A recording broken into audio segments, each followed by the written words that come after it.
Welcome to Dirree Barnootaa YouTube channel. I'm Nal Tasfai from Finfinnee University. Baga nagaadhaan gara YouTube channel Dirree Barnootaa nagaadhaan dhuftanii. Ani Nal Tasfaidha Finfinnee University irraa. Koorsii Geography of Ethiopia and the Horn of Africa jedhu gama YouTube channel Dirree Barnootaatiin kan isin bira ga'u. Ana wajjin chaaptarii tokko kaasee haga chaaptar 5 part 1tti kan ilaalledha. Akkasumas koorsiiwwan biraa kan dipaartimentii keessatti kennaman koorsii tokko kan isin biraan geenyedha haga ammaatti. Amma chaaptar 5 part 2dha kan nuti waliin ilaallu koorsii Geography of Ethiopia and the Horn of Africa isa jedhu. Akkuma yaadattan paartii tokkoffaa koorsii kana chaaptarii kana kan waliin ilaalledha. Amma chaaptarii 5 jala paartii 2. Paartii 2 waa'ee controls of weather and the climate isa jedhu kan waliin ilaallu ta'a jechuudha.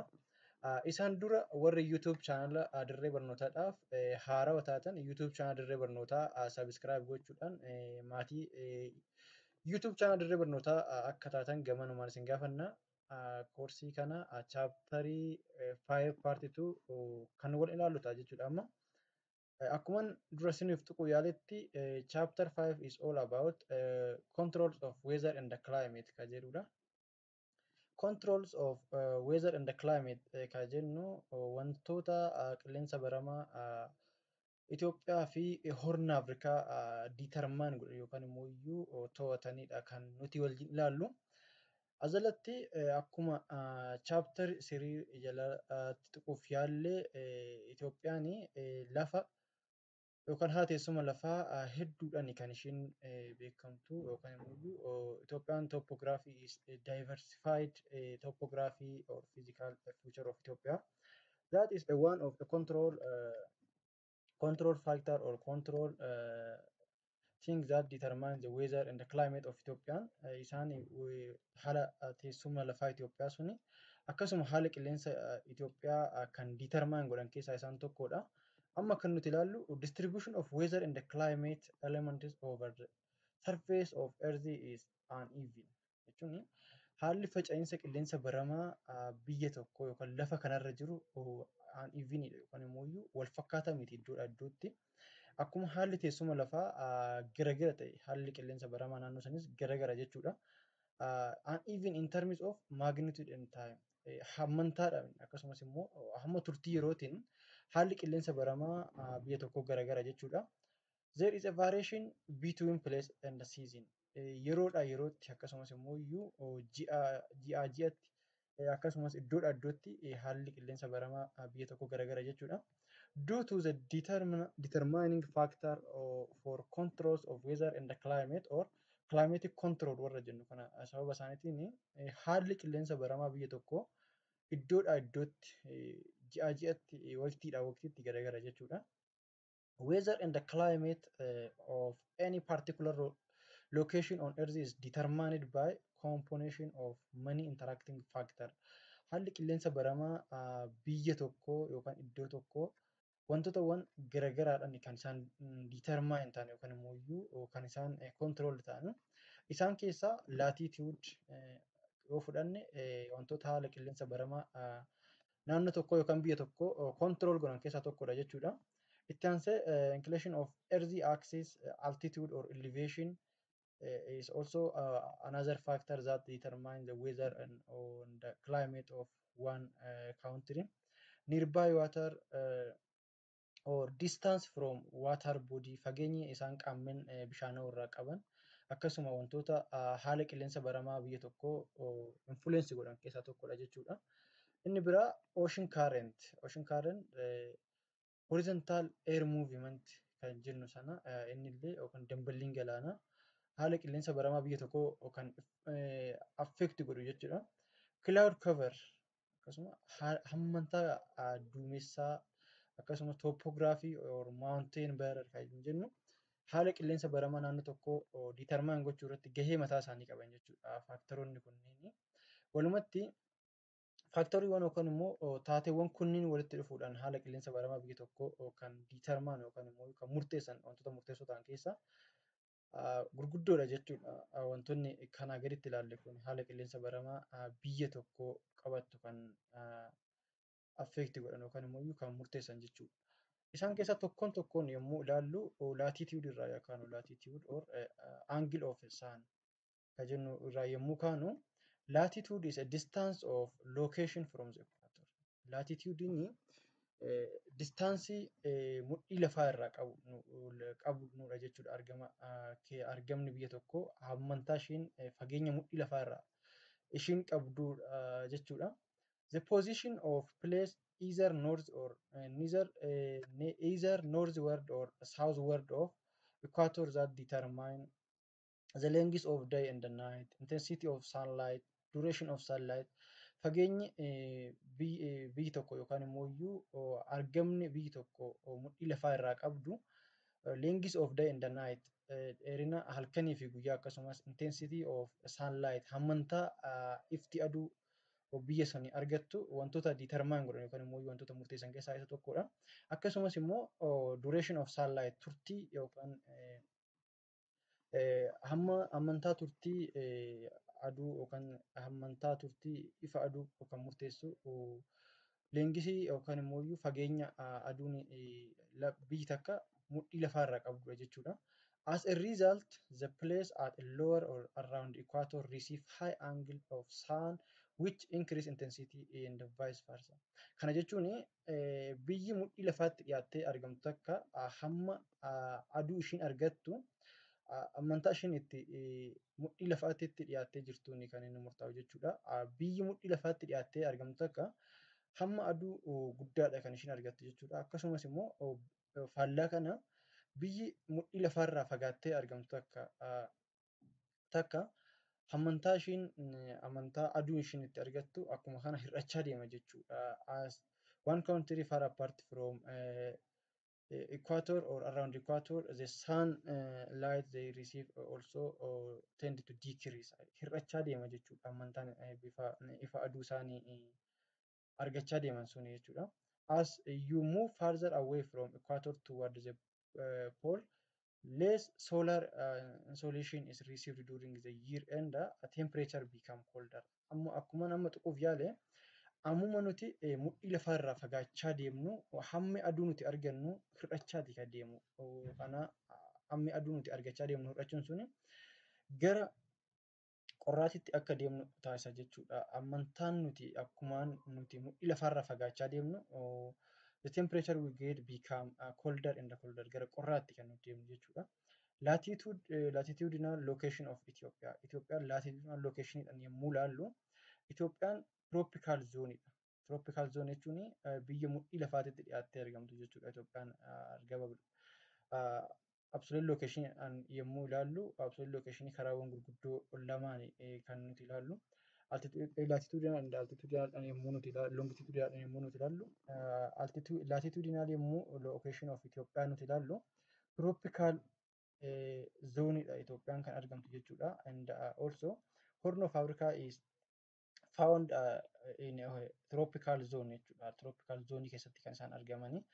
Tropical zone keessatti argamuun kun immoo Itoophiyaan haalli qilleensa baramaa Itoophiyaa akka ishiin high average temperature qabaattu, high daily temperature and also small annual range of temperature, high sun shine during the most of a year, no significant variation in length of day and night between summer and winter akka ishiin qabaattu taasisee jira jechuudha. Ammantaan aduu yookaan high average of temperature hamma ho'aa guddaa akka ishiin qabaattu, akkasumas immoo hamma ho'aa guyyaa keessatti guddaa akka ishiin qabaattu, garaagarummaan tempereechara halkaniif guyyaa gidduu jiru xiqqoo akka ishiin taatu taasiseera jechuudha. Itoophiyaan tropical zone keessatti argamuun ishee akkasumas garaagarummaan guyyaa fi halkan gidduu jiru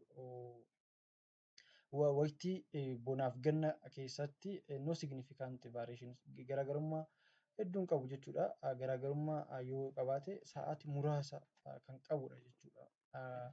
Kana akka ishiin qabaatu taasiseera jechuudha. Itoophiyaa latitudinal location ishee kun argamni Itoophiyaa latitudinal ishiin qabdu Itoophiyaan akka garaagarummaan guyyaa fi halkanii akka hin jiraanne taasiseera jechuudha. Garaagarummaan guyyaa fi halkanii waytii gannaa fi bonaa gidduutti akka hin uumamne taasisee jira jechuudha. Itoophiyaan laatitudinaalii tropical zoonitti argamuun ishee kun nearest to tropical zoonii ta'uun ishee kun jechuudha. Inni biraa inclination of earth axis is earth inclination is 23 degree 23 degree half of the 23 half degree from their axis, and also 66 degree one half from their orbit around the sun.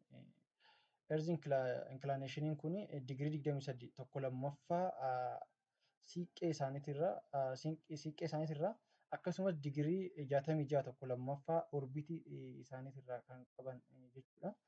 The Earth rotation axis makes an angle about 66 one half degree with a plane of orbit around the sun, and or about 23 one half from the perpendicular the elliptic plane degree 66 orbitii isaaniitii fi yookaan immoo degree 23 tokko lammaffaa from the perpendicular to the elliptic plane akka isaan qabaatan taasise jechuudha inclination of earth kun.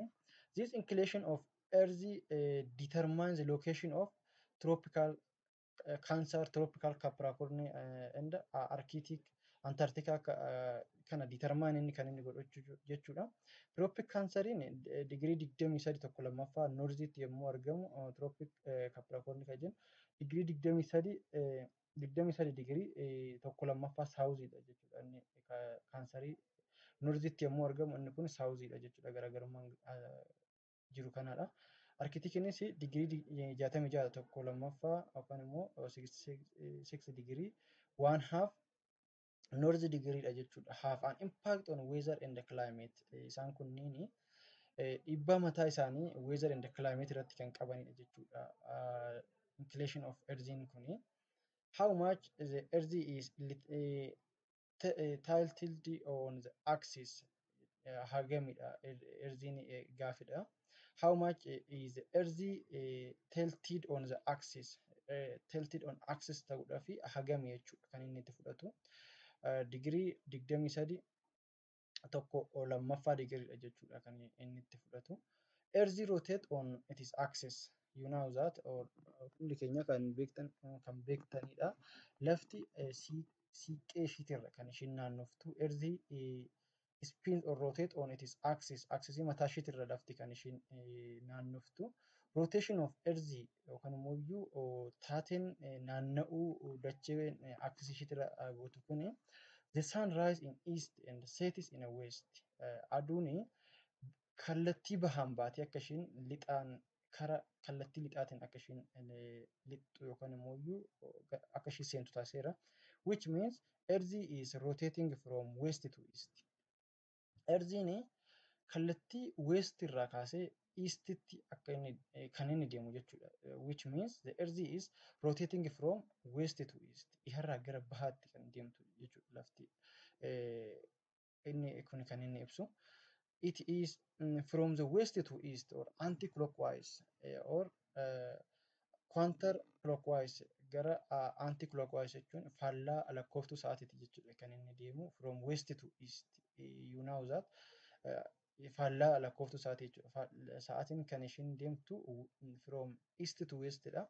Inni kun immoo west to east dha jechuudha. Faallaa lakkooftuu sa'aatiiti kan rotate taatu. Rotating is spinning or revolving of the earth on its axis. Axis yookaan siiqqee mataa ishiitirra sochii ishiin taasistu sanadha. The axis is imaginary line which passes through the center of the earth. Axisiin yookaan immoo siiqqeen dacheen irra naannoftu kun imaginary line dha. Saroota mul'anne jechuudha. Center of earth walakkaa dacheetitti kan argamanidha kan ishiin irratti naannoftu. Connecting the north and south pole kaaba fi kibbaa kan wal qunnamsiisu jechuudha. Center of earth yookaan immoo walakkaa dacheetti kan argamanidha. Axis yookaan siiqqeen nuti jennu kun. It takes 23 hours 56 minutes and 4.09 seconds, almost around 24 hours jechuudha. Naannoo sa'a 24 kan itti fudhatu dacheen siiqqee mataa ishiitirra naanna'uudhaaf. The earth rotate on its axis determine day and the night. Sochiin lafti siqqee mataa isheetirra naannoftu kuni guyyaa fi halkanii kan inni determine godhu jechuudha. Responsible for existence of day and the night or and time difference garaagarummaan yeroo akka uumamu kan taasisu jechuudha. Sochiin lafti siqqee mataa isheetirra naannoftu kun yookaan immoo sochii ishiin siqqee mataa isheetirratti gootu kun garaagarummaan guyyaa fi halkanii akka uumamu kan taasisu jechuudha. Itti aansee kan jiru earth revolve around the sun. Yeroo baay'ee biiftuutu naanna'a waan jedhamuunis jira. Garuu lafti biiftuutti kan naannoftu jechuudha. Saayinsii qabatamaan yookaan saayinsii lafa taa'ee jiru. The earth revolve around the sun. Sochiin dacheetu biiftuutti naanna'a jechuudha. The cold revolution of the earth. Sochii biiftuun dacheen biiftuutti taasiftu jedhameeti kan inni waamamu. The earth, like all other planets, is solar system revolve around the sun. Akkuma pilaanetota biroo kamiyyuu dacheen sochii mataa ishee sochii biiftuutti naannoftu kan gootudha. Elliptical orbit, orbitii ishee mataa isheetirra kan naannoftu jechuudha biiftuutti dacheen. Earth follows an orbit or pass around the sun. Naannoo biiftuutti kan naannoftu. Orbit is not perfect circle. Yookaan karaan biiftuun irra naannoftu kun orbiit inni jedhamu kun perfectly circle miti. Elliptical boca elliptical kan inni qabu jechuudha. Boca luffee yookaan gara hanqaaquutti dhiyaatu kan qabudha. The earth revolve around the sun determine the season. Sochiin lafti biiftuutti taasistu kun biiftuurra naannoftu kun waqtiileen gurguddoon afur akka ishiin uumamtu yookaan immoo uumamuu waqtiileedhaaf sababa jechuudha. The earth revolve around the sun determine the season or responsible for formation of seasonal variation kan uumamu jechuudha. Summery, autumn, winter and spring. Waqtiilee gurguddoon afran kun akka isaan uumaman kan taasisan jechuudha. Sochiin lafti biiftuurratti taasistu kuni.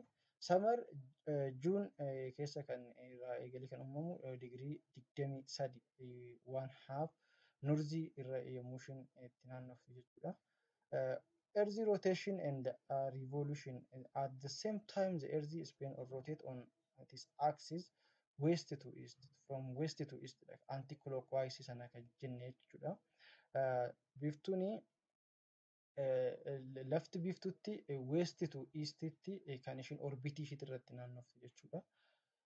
Yommuu lafti biiftuutti naannoftu kana waqtiilee gurguddoo afurii kan uumamu waqtiilee gurguddoo afran akka uumamuuf sababa kan ta'e jechuudha. From west to east kan jenne asii ka'ee gara westitti kan inni gara eastitti kan naanna'u jechuudha. Faallaa lakkooftuu isaatiiti jechuudha. Naannoo kanarraa ka'ee haala kanaan kan naanna'u jechuudha. Akka lakkooftuu isaatii from east to west osoo hin taane from west to east dha jechuudha yommuu inni naanna'u. Tarmiiwwan gurguddoo lama as keessatti kan nuti ilaallu economics and solstice dha. Economics jechuun the sun is overhead or at the equator naannoo mudhii lafaatti aduun exactly naannoo mudhii lafaarra yommuu isheen itti ooltu jechuudha. Equator irra yeroo isheen itti ooltu. Solstice, the sun is overhead at or between tropics of Cancer and Capricorn gidduu kanatti kan argamtu jechuudha. Overhead between tropic Cancer and tropic Capricorn gidduu kanatti kan isheen argamtu jechuudha. Gidduu tropic Cancer and Capricorn kanadha. Gaafa economics garuu equatorii 0 digirii irratti kan isheen argamtu jechuudha. Aduun exactly overhead at the equator naannoo mudhii lafaa irratti kan argamtu jechuudha. Yommuu economics kana economics gaafa ta'u 0 digirii irratti kan isheen argamtu gaafa solstice between tropic Cancer and tropic Capricorn gidduutti kan isheen argamtu jechuudha. Except between 0 digiriidhaan ala kanneen gidduutti kan isheen argamtu jechuudha. Lafti biiftuun ennaa kana lafti ennaa kana jechuudha yeroo isheen itti tropic Cancer and Capricorn gidduutti yeroo isheen itti naannoftu jechuudha. Economics instance of the time when the sun strikes the plane of the earth equator which resulted equal day and night jechuudha. Gaafa equinoxii kana hammi turtii guyyaa fi halkanii yookaan immoo lengths of day and night are equal. Fageenyi guyyaa fi halkanii wal qixa jechuudha. Equinox appear twice in a year. Waggaa keessatti equinoxiin kun yookaan immoo iyyuu equal lengths of days and night are appear twice in a year. Waggaa keessatti al lama kan uumamu jechuudha. Solstice the time when sun is overhead. Overhead ta'e an event when overhead sun appears across northern or southern points. Across northern point ka jennu gaafa ishiin tropical cancer irra gaafa ishiin ooltu, gaafa southern point jennu tropic capricorn irra gaafa ishiin ooltu jechuudha. Result equal lengths of days and the night. Fageenyi halkaniif guyyaa gidduu jiru gargara jechuudha gaafa solstice kana. Both hemisphere during this event has either the most or least sunlight of a year jechuudha. As keessatti both hemisphere lacheen isaatu iyyuu unequal days and night dha kan isaan argatan jechuudha. Sun passes it is farthest and north south jechuudha, gara north yookaan immoo south tti. Hemisfeera lamaan keessa tokkorra oolti jechuudha gaafa solstice kana. Summer akkuma jenne sochii lafti biiftutti taasistuun kan uumamu waqtiilee afran keessaa samariin tokkodha yookaan immoo juunii irraa eegalee solstice dha jechuudha. The date occurrence is June 21 half to 22. The sun is directly overhead at 23 one half north degree. Tropical cancer irra gaafa ooltu jechuudha biiftuuni. The tropic of Cancer are having highest non-sun 90 degree angle yookaan immoo degree 90 irratti kan isheen hamma ho'a guddaa kan argattudha jechuudha yeroo samarii kana. Location in the northern hemisphere are experiencing having the greatest lengths of a day. Hammi turtii guyyaa isa halkanii caalaa sa'aatii murtaawaadhaan ni caala jechuudha. Gaafa solstice kana garaagarummaan guyyaa fi halkan gidduutti ni uumama. Leengisiin guyyaa sa'aatii 13.5 yookaan 13 walakkaa jechuudha. Sa'aatii regulaarii 12 isa jennu san 24 isa uumuu sana osoo hin taane asitti 12.5 dha. Inni hafe lengths of a night is less than lengths of a day. Irra xiqqaa fageenya guyyaati jechuudha fageenyi sa'aatiin itti halkan turu. All points north of Arctic Circle 66 degree one half will appear the entry of 24 day rotating the sunlight side of the earth jechuun walumaa galatti guutummaan Arctic Circle kun digirii 66 lammaffaa sa'aatii 24 guutuu isaa rotating on the sunlight side, sunlit side earth naannoo ittiin ifa aduu argatanidha jechuudha. Sa'aatii 24 guutuu isaa. All points of south of Arctic Circle 66 degree one half southern will spend the entry of 24-hour day rotating on the dark side. Walumaa galatti sa'aatii 24 kana keessatti Antarctic Circle kun digirii 66 lammaffaa saawuziinii guutummaa sa'aatii 24 dark side yookaan immoo osoo ifa aduun argatin kan isaan dabarsan jechuudha. It is astronomical first day summer in a hemisphere north hemisphere. North hemisphere itti samaridha jechuudha yeroo tropical cancer kana jechuudha. In a summer is northern hemisphere winter hemisphere kana immoo winter hemisphere dhaan immoo faallaa kana bona jechuudha. Winter in southern hemisphere. Autumn or September akkasumas immoo waqtiilee jiran keessa autumn yookaan waqtiin kun equinoxidha. Equinox yookaan immoo overhead of equator irra oolti jechuudha. Yeroo kanatti biiftuuni directly overhead of equator naannoo mudhii lafaa oolti jechuudha. Yeroo kana hammi itti fageenyi day and the night exactly equalidha jechuudha. Mark is the beginning of autumn irraa kan ka'u jechuudha. Waytiin kun kan inni itti eegalu. All points on the earth will rotate on a side of the planet for 12 hours, rotate on the side away from the sun for uh, 11 hours yookaan immoo gidduu kanatti 20 hawrii yookaan sa'aatii 12 guutummaan sa'aatii 12 ifa aduu kan argannee fi guutummaan sa'aatii 12 ammoo kallattii ittiin ifa aduu argatan jechuudha. Walakkaadha waan ta'eef wal qixa. The lengths of days and night are equal. So half of the length between days and the night will get sun lit by one side and by other side they don't get sunlight. Sa'aatii 12 walakkaa sa'aatii 12 ifa aduu yommuu argatu walakkaan isaa 12 ifa aduu kan hin arganne jechuudha. Wayitii kanatti winter in December sol solstice yommuu jennu the date occurrence December 21 up to 22 the sun is directly overhead at 23 degree one half southern tropic Capricorn irra yommuu isheen ooltu jechuudha. Digirii 23 akkuma nature of solstice kanarratti the lengths of days and the night are different. Garaagarummaan fageenya halkanii fi guyyaa garaagara jechuudha. Nature isaatiin wayitii kana. Tropic the Tropic of Capricorn having highest noon sign 90 degree. The location in the southern hemisphere are experiencing having their greatest length of a day. As keessatti illee hammantaan yookaan immoo turtiin guyyootaa ifa guyyaatti itti argattu yookaan turtiin aduu giddugaleessa sa'aatii 13 yommuu ta'u, dayisiin fageenyi guyyaa isa halkanii ni caala jechuudha. By its nature, the lengths of days and night are different in these cases. So the length of day is greater than the length of night uh, during this season.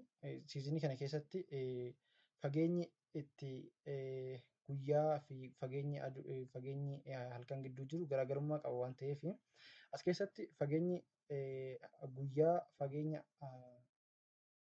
halkanii ni caala jechuudha. Fageenyi guyyaa sa'aatii 13 fi walakkaa yommuu ta'u kan hafe sa'aatii hafe fageenya halkaniiti jechuudha. All the point of south of Antarctica circle 66 degree one half of south will spend entry of 24 hour day sun lit earth jechuudha. Digirii 66 tokko lammaffaa saawuziidha warri jiran guutummaa sa'aatii 24 ifa aduu argachuudhaan kan dabarsanii digirii 66 tokko lammaffaa warri norzi arkitik jiran immoo ifa aduu osoo argatanii kan dabarsan jechuudha. The winter is a winter in north hemisphere, summer in southern hemisphere. As keessatti naannoon hemisfeera kaabaa yookaan northern hemispheeriin bonaan yommuu dabarsan tropical capricornii kana keessatti southern hemispheeriin immoo ganna jechuudha naannoo kanatti. Vernal or spring equinoxidha naannoo kanatti illee equinoxii wayita equinoxiin nature isaatiin the lengths of days and night are equal isa jenne jechuudha. The date of occurrence is March 22 half to 21 half to 22. The sun is directly over the head at the equator. Sun is exactly above the equator. Naannoo mudhii lafaarra kan ooltu jechuudha. Lafti ifti aduun yeroo kana siizinii kana keessatti aduu naannoo mudhii lafaati jechuudha. Equator are having highest sun 99 degree jechuudha. The north and southern hemisphere are experiencing having equal day and night having 11 hour jechuudha. Sa'aatiiwwan jiran economics keessatti nature isaatiin irraa iyyuu kan yommuu ilaallu lengths of days and nights are equal. Kanaafiyyuu sa'aatiin 12 fageenya guyyaa yommuu ta'u, sa'aatiin 12 ammoo fageenya halkanii ta'a jechuudha. Length of days and the night wal qixa sila jenneefi. All point on earth will be on the sunlight side of planet. Kana jechuun walakkaan kana keessatti walakkaan isaanii guyyaan sa'aatiin 12 ifa aduu argachuudhaan kan dabarsan yommuu ta'u, walakkaa kana keessa sa'aatiin 12 ammoo ifa aduu osoo hin argatin kan dabarsan jechuudha. The beginning of spring season kan economics keessatti beginning of spring season kan jennu March 21 up to 22 irraa eegaleeti jechuudha. Kanaadha. Itti aansee kan jiru fakkiidhaan yommuu ilaallu yookaan immoo diyaagiraamaatikaalii yommuu nuti ilaallu haala kanaan jechuudha. Yommuu wayitii isaan irraa eegalanii fi wayitii isaan irraa dhumanidha kan jiru yookaan isaan irratti dhaabbatanidha. Numerical example yookaan immoo exampliin ni jira. Isaan ofii keessaniif ilaaluu dandeechanii pause gochuudhaan ilaaluu dandeechan jechuudha. Karaa salphaa ta'een kan taa'ee jiru. Kanaadha chapter 5 part 2 kana fakkaata. Chapter 5 part itti aanu yeroo gabaabaatti kan isiniif attach goonudha. Warri YouTube channel Dirree Barnootaadhaaf haarawaa taatan YouTube channel Dirree Barnootaa subscribe gochuudhaan maatii keenya akka taatan isin gaafadha. Haga chapter 5 part 3 dhaan walitti deebinutti nagaadhaan nuuf tura.